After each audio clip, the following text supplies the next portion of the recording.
আসসালামু আলাইকুম রহমতুল্লাহি ওবরকাতুহু। সম্মানিত দর্শক, ইরান এবং আমেরিকার যুদ্ধ, ইরান এবং ইসরায়েলের যুদ্ধ এটি বাংলাদেশে এসেও আশ্রয় পড়েছে। আগামী দিনগুলোতে এই যুদ্ধ যদি প্রলম্বিত হয়, বাংলাদেশ নানাভাবে ক্ষতিগ্রস্ত হবে। আপনারা জানেন যে অতি সম্প্রতি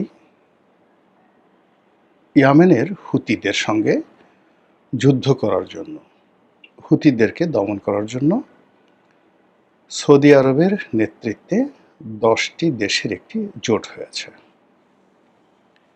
এই জোটে বাংলাদেশ অংশগ্রহণ করেছে। যতটুকু আমরা খবরে জেনেছি যে এই জোট হুতিদের বিরুদ্ধে যে যুদ্ধ করবে, সেই যুদ্ধে জনবল দিয়ে, অস্ত্র দিয়ে, সব ব্যাপারে লজিস্টিক সাপোর্ট করার জন্য এই জোটের দেশগুলো তারা পরস্পরকে সহযোগিতা করবে। এখন আমাদের জন্য এটা কত বড় একটা ভয়ের সংকট। প্রথম সংকট হলো যে এই জোটের প্রমোটার হলো মার্কিন যুক্তরাষ্ট্র। এই জোটের সুবিধাভোগী এবং সবচেয়ে যাকে বলা হয় এই জোটটাকে যারা চালাবে এবং যাদের জন্য করা হয়েছে এবং যাদেরকে আমেরিকা চাপ দিয়েছে এই কাজটা করার জন্য, তারা হলো সৌদি আরব। আর সৌদি আরবের সেকেন্ড ইন কমান্ড হিসেবে এখানে সৈন্য দিয়ে সাহায্য করার জন্য প্রতিশ্রুতিবদ্ধ হলো পাকিস্তান। আর এই পাকিস্তানের সঙ্গে পাকিস্তানের সৈন্য দিয়ে, অস্ত্র দিয়ে সৌদি আরবের সঙ্গে তারা একত্র হয়ে হুতিদের বিরুদ্ধে যুদ্ধ করবে এবং সেই যুদ্ধে ইসরায়েলও যোগ দেবে। আর তার সঙ্গে বাংলাদেশ যদি এর সঙ্গে থাকে, বুঝতে পারেন যে সেখানে সমস্যাটা কি হতে পারে। তো আমেরিকার এই জোটে আমেরিকা সাধারণত যে কাজ করে, কাউকে ব্যবহার করে just like a toilet tissue. মুখের টিস্যু আপনি নাকের সর্দি দিয়ে ব্যবহার করেন, বা আপনি ঘাম মোছেন, মুখ মোছেন, ফেসিয়াল টিস্যু, এটাকে হয়তো কেউ দ্বিতীয়বার ব্যবহার করে। কিন্তু টয়লেট টিস্যু, যেটা আপনি মলদ্বার পরিষ্কার করেন, সেটি ফেলে দেওয়া ছাড়া আপনার কোনো উপায় থাকে না। কথিত আছে যে আমেরিকা যাদেরকে ব্যবহার করে টয়লেট টিস্যু রূপে, তাদেরকে ওইভাবে ফেলে দেয়। তা আমরা এই যে হুতিদের বিরুদ্ধে একটা যুদ্ধে আমরা জড়ালাম বা জড়াতে যাচ্ছি বা সমর্থন করতে যাচ্ছি, হোয়াট এভার মেবি, আমরা যে কাজটি করছি, এই কাজের খারাপ পরিণতি কি হতে পারে? খারাপ পরিণতি হলো যে আমাদের দেশে মূলত যে সকল ইসলামিক জঙ্গি সংগঠনগুলো, গোপন জঙ্গি সংগঠনগুলো রয়েছে, তারা সবাই Hamas, Houthi, Hezbollah, Iran, IS, Taliban, তেহরিকে পাকিস্তান, টিটিপি, এই মতাদর্শের লোকজন। এরা সবাই আমেরিকা বিরোধী, এরা সবাই ইসরায়েল বিরোধী, এবং এরা সবাই যাকে বলা হয় সৌদির এই বর্তমান যে শাসক, এদের বিরোধী। ফলে আমাদের দেশের যে উগ্রপন্থা যে গ্রুপটি নিয়ে পশ্চিমারা যাকে বলা হয় উদ্বিগ্ন, তাদের সঙ্গে আমাদের এই দেশের মধ্যে সরকারের একটা মারাত্মক দ্বন্দ্ব এবং সংঘাত শুরু হয়ে গেল বা করে দেওয়া হলো। This is one. Second thing হলো, আমাদের যে জাহাজগুলো, আমরা দুইভাবে তেল কিনি। আমরা মধ্যপ্রাচ্য থেকে তেল কিনি, আর সিঙ্গাপুরের যে স্পট মার্কেট, সেখান থেকে তেল কিনি।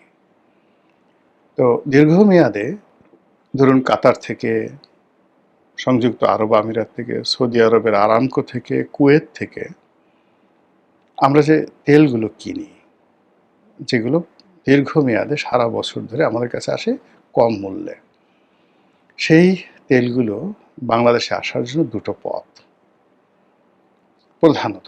একটা হলো এই যে বাব আল মান্দ, ইয়ামেনের এই জায়গা দিয়ে যে একটা সংযোগ পথ আছে হরমুজের মতো, বাব আল মান্দ, যেটার নিয়ন্ত্রণ হুতিদের হাতে।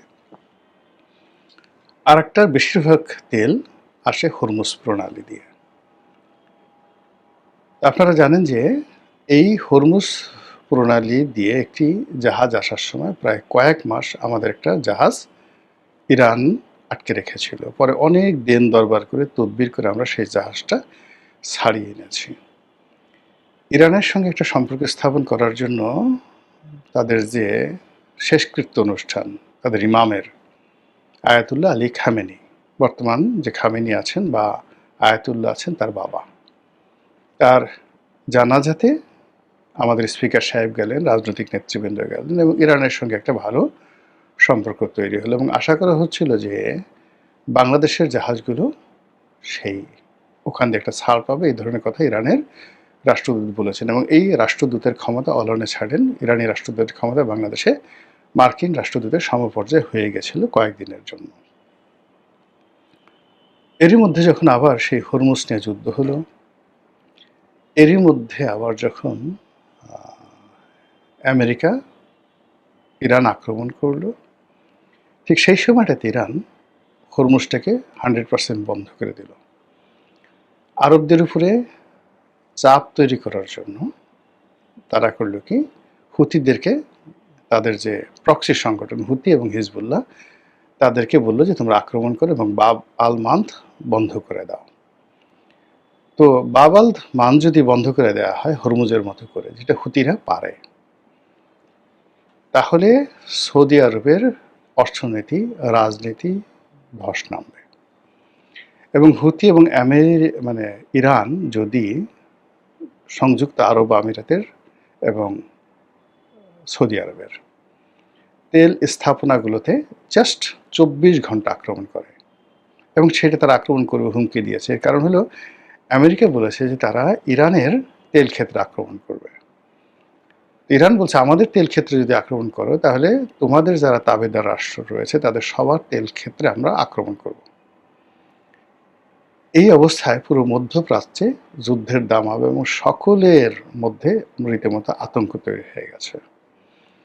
এখন এখানে যে 10টি রাষ্ট্র, আমরা একত্র হয়ে সৌদি আরবের সাথে থেকে হুতিদের একটা পশম স্পর্শ করতে পারবো না। কারণ হলো স্বয়ং আমেরিকা এখানে ইয়েমেনের সৈন্য সমাবেশ করে তারা ফেল করেছে, সৌদি আরব এখানে সৈন্য সমাবেশ করে ফেল করেছে, ইসরায়েল লেবাননে গিয়ে যুদ্ধ করে সৈন্য সমাবেশ করে ফেল করে তারা এই যুদ্ধের ফলে সেখান থেকে সৈন্য প্রত্যাহার করতে বাধ্য হয়েছে। সেখানে বাংলাদেশের সেনাবাহিনী বাংলাদেশের সেনাবাহিনী সেখানে গিয়ে ছোট করার জন্য বলছি না, কোনো কিছু করে সেখানে হুতিদের সাথে গিয়ে ফিল্ডে যুদ্ধ করবে। এই জিনিসটা কল্পনা করলে এটা ভাবেন তো, হাউ ইট ইজ পসিবল। এইটাই হলো এক। দ্বিতীয়ত হলো যে আমরা এই মধ্যপ্রাচ্যের যে উগ্র গোষ্ঠীগুলো প্লাস ইরান, এদের সাথে যে দীর্ঘমেয়াদে আমরা দ্বন্দ্ব এবং সংঘাতে, সময়ের বিবর্তনে দেখুন, যেহেতু তাদের একটা স্ট্রং পলিটিক্যাল রিলেশন আছে, ফাইন্যান্সিয়াল যাকে বলে কানেক্টিভিটি আছে, ফলে আমেরিকার সাথে, সৌদি আরবের সাথে, সংযুক্ত আরব আমিরাত, কাতার, এদের সাথে ইরানের এবং ইসরায়েলের শত্রুতা করতে দেরি লাগবে না, আবার 1 মিনিট বসতে দেরি লাগবে না। কিন্তু আমরা যারা ছাগলের 3 নম্বর বাচ্চা হয়ে এখানে বিভিন্ন রকম কর্মকাণ্ড করার চেষ্টা করছি, আমরা কিন্তু ছিটকে পড়ব। এবং এখানে ভারতেরও সমস্যা হবে না, পাকিস্তানেরও সমস্যা হবে না, কিন্তু বাংলাদেশের ভীষণ রকম সমস্যা হবে। গ্রাম বাংলায় দেখবেন যে স্বামী স্ত্রীর ঝগড়া করে, বা মিয়ার বেটা আর সৈয়দের বেটা ঝগড়া করে, পাশের বাড়ির চকিদার মামু, চকিদার চাচা, সে সালিশ করতে যায় এবং দুই পক্ষকে মিলানোর জন্য বিভিন্ন রকম চেষ্টা তদবির করে, দুই পক্ষ মিলে যায় এবং দুই পক্ষ মিলিয়ে তখন যে সালিশ করছে তাকে মারধর করে। আমরা যে অবস্থার মধ্যে আছি সে অবস্থায় কোনো জোটে যাওয়া, কোনো কারো পক্ষ অবলম্বন করা, কারো জন্য সৈন্য সমাবেশ করা, এই পর্যায়ের ধারের কাছে আমরা যাওয়ার মতো অবস্থা আমাদের নেই। আমরা আমাদের সৈন্যদেরকে জাতিসংঘে শান্তিরক্ষা মিশনে ভাড়া খাটাই। এখানে যদি জাতিসংঘ শান্তিরক্ষা মিশনে, এমনকি নিরাপত্তা পরিষদে আমরা যেতে পারি না। শান্তিরক্ষা মিশনে যদি বলা হতো সেখানে আমরা ইয়েমেনে সৈন্য পাঠাতে পারতাম, ইটস নট এ প্রবলেম। কিন্তু আমরা একটা জোট করে সেখানে সৈন্য পাঠাবো, সৈন্য পাঠানোর সঙ্গে সঙ্গে এই যে দুটো বৃহত্তম জলপথ বাব আল মান্দ এবং হরমুজ, এখান দিয়ে বাংলাদেশের জাহাজ, বাংলাদেশের পণ্য, এমনকি অন্য দেশের জাহাজে করে ওদের যে তেল আমাদের দেশে আসবে, চীনের তেল আসতে সমস্যা হবে না, কিন্তু আমাদের তেল আসবে, ইটস নট ইজি। এই গেল একেবারে নর্মাল সেন্সে। দ্বিতীয়ত হলো যে এই যে একটা জোট হলো, এই জোটের এগেনস্টে ইরান, আফগানিস্তান, তারপর চীন, রাশিয়া এবং তার সঙ্গে তুরস্কর একটা মনোসমর্থন, এই যে একটা ব্লক তৈরি হয়েছে, সেই ব্লকের সাথে আমাদের ব্যবসা বেশি না? আপনি দেখেন তো, রাশিয়া বাংলাদেশে ইনভেস্টমেন্ট কত? মোর দেন 2 লক্ষ কোটি টাকা ইনভেস্ট আছে রাশিয়ার বাংলাদেশে এই মুহূর্তে। আচ্ছা, চীনের এই মুহূর্তে বাংলাদেশে বিনিয়োগ কত? আমাদের কাছে কত টাকা পায়? আমরা প্রতি বছর কত বিলিয়ন ডলারের আমদানি সেখান থেকে করি? এটা নিয়ে চীনের সঙ্গে আমাদের যে সম্পর্ক, সেই সম্পর্কটা আমরা উন্নয়ন না করে আমরা এখানে কেন গেলাম? কোন অবস্থাতে গেলাম? এই যে একটা পররাষ্ট্রনীতি, এই যে একটা সামরিক জোট, মানে এটা যদি আমরা এর চাইতে আমরা যদি মায়ানমারকে করিডোর দিয়ে দিতাম, আমেরিকা যে করিডোর চাচ্ছে, ইভেন আমরা চীন যে করিডোর চাচ্ছে সেই করিডোরও দিয়ে দিতাম, সেটাও কিন্তু আমাদের জন্য কোনো সমস্যা হতো না। কিন্তু এই যে আমরা এখন যে কাজগুলো করলাম, এই কাজগুলো কোনো অবস্থাতে আমরা সামাল দিতে পারবো না। এমনি নতুন সরকার, নানা রকম বিপদ আছে, বিপত্তিতে আছে, অর্থনৈতিক সংকট আছে, তেলের সংকট আছে, এলএনজির সংকট আছে, সিএনজির সংকট আছে। তারপর আমরা এই যে জনশক্তি রপ্তানি, সেখানে সমস্যা আছে। এই অবস্থা আসলে যে যা চায় সবার সঙ্গে কমপ্লাই এই মুহূর্তে করতে হয় না। এই মুহূর্তে কিছু দরজা বন্ধ রাখতে হয়, কিছু দরজা খোলা থাকতে হয়।